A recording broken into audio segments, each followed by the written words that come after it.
अच्छा, नाग देवता। अब थोड़े से फूल ले लीजिए। नाग देवता को भी प्रणाम करना वास्तु के रूप में। नाग देवता जो पृथ्वी धर कहा गया है, तो पृथ्वी को धारण किया। हमारे शास्त्र पुराणों में ये लिखा है कि पृथ्वी नागों के ऊपर टिकी हुई है, इसलिए इनको पृथ्वी धर भी कहा जाता है। तो इनसे भी प्रार्थना करें। अभी तो आवाहन कर रहे हैं। ओम मां वास्तवस्पदे ज्ञानिस्नान स्वावे सोनमीवो भवानात्ते मे तन्नो सन्नो भवति पदे संचतुपदे वास्तु पुरुषाय नमः नवकुलाय विद्महे विषदंताय धीमहि तन्नो सर्पः प्रचोदयात्। सर्पाय तक्षकाय नमः। चढ़ा दीजिए, सभी चढ़ा दीजिए। आवाहयामि बोलना है, आवाहयामि। अब 4 बार जल ऐसे करके घुमाइए वहीं पर जहां पर आप चढ़ा रहे हैं, वहां पर 4 बार जल को घुमाते हुए छींटे लगा दीजिए। 1 बार छींटे लगाना, 4 बार घुमाना। ओम आवाहयामि स्थापयामि पूजयामि नमस्करोमि। एक पंडित जी इधर आ जाओ।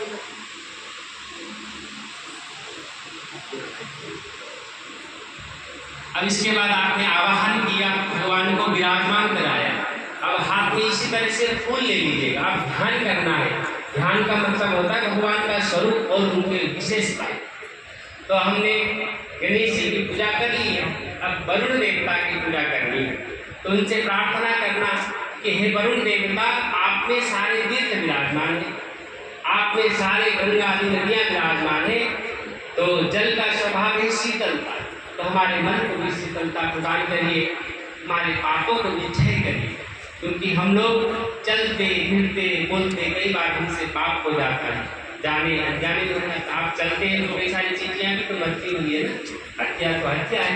इसलिए हमारे शास्त्र पुराण कहते हैं कि भगवान की आराधना कर लिया करें। सुबह थोड़ा करने से क्या होगा, प्रायश्चित हो जाता है। अब आप लोग कहोगे मार दिया, प्रायश्चित भी अगर अच्छा होगा, स्वभाव अच्छा हो, तो उनका कुछ समय भी कम हो जाता है, ऐसा सुना है। तो भगवान के चरणों में भी भाव से जुड़ेंगे तो कुछ कष्ट है या कुछ पाप आदि हमारे जन्म जन्मांतरों के बने, उसमें कुछ छूट मिल जाती है। इसलिए हम भाव के ऊपर ज़्यादा जोर देते हैं।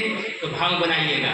हे वरुण देवता, हे गंगादि नदियाँ, अब हमें शुद्ध और पवित्र बनाइए, शीतलता प्रदान करिए। ओम सिद्धिनाम भवनेश्वर लक्ष्मी पापात्मनां विद्यां हृदय सुबुद्धि श्रद्धा विश्वम लक्ष्मी नारायणाभ्याम नमः। अब इसके बाद अपने कुल देवी देवताओं से भी प्रार्थना करिए। कुल देवी देवता ओंकाराय नमो नमः, ओंकारस्थ देवताभ्यो नमः नमः उच्चारिए। अब सूर्य आदि नवग्रह देवताओं को प्रणाम करिए और ये भाव बनाइए, हे नवग्रह देवता, हमारे जन्म कुंडली में, राशि में, गोचर में, दशा में कोई भी अशुभ ग्रह हो तो हमारे स्वभाव पूजा से प्रसन्न होकर सारे दोषों को दूर करिए।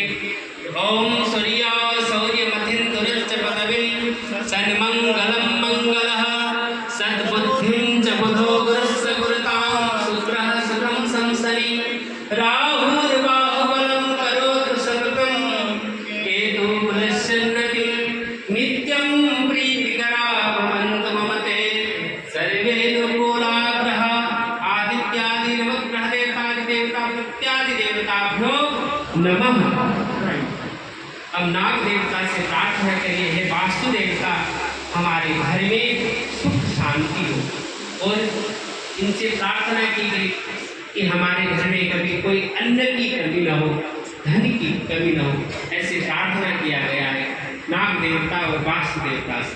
ओम नमो वै वास्तु पुरुषम भूषय्याभिरत प्रभु मद्गृहे धनधान्यादि समृद्धिं कुरु सर्वदा वास्तु पुरुषाय नमः।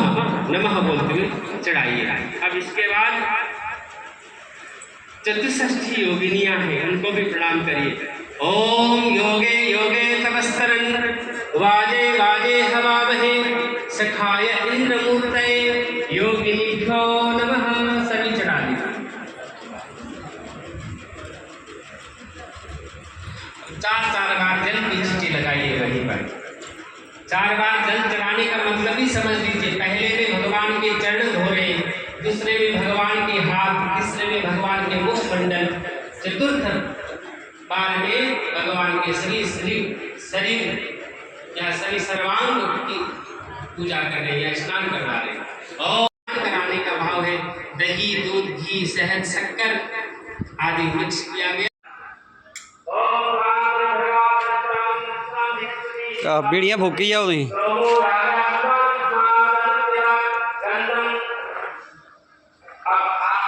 चक्की पतीला ढक्कन